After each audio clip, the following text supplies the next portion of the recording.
Oromooti. Saaka yoo mureetii matatti suuqadha. Meenatti asiki takkaan godha. Abbaa gubbaa dhaabuu hara gadi laali. Guyyaa guyyaa kottu na boochisaa walli.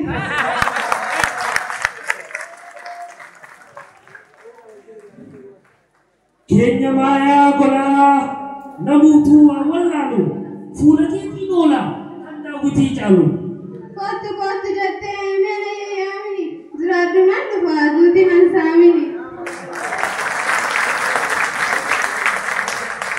Oruun abbaa kiyyaa shibataa fi nusa alloo mormamee taa yaa billee faanusa jaalalaan na qabee sagalatti dheessa waan fete himadu lubbuu toosuuf hin baasa.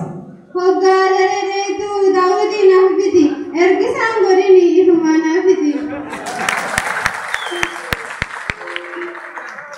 Waraabessi yuusee jeedalloo iyyite hoggansi ergee too qalbiin fayyite. Keenyaa Ramaayaa hara laga malka lama wal jaalate manaa wal harka.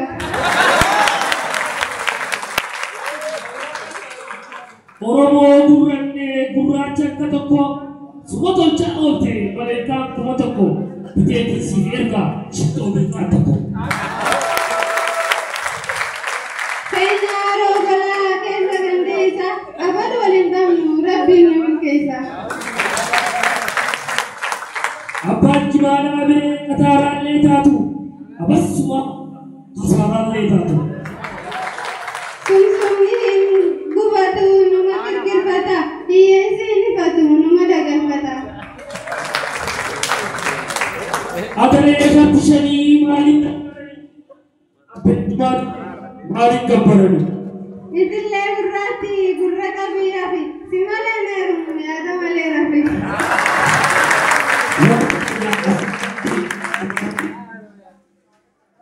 Oromiyaa fi waasii qindeesse faana turaasii. Amilee.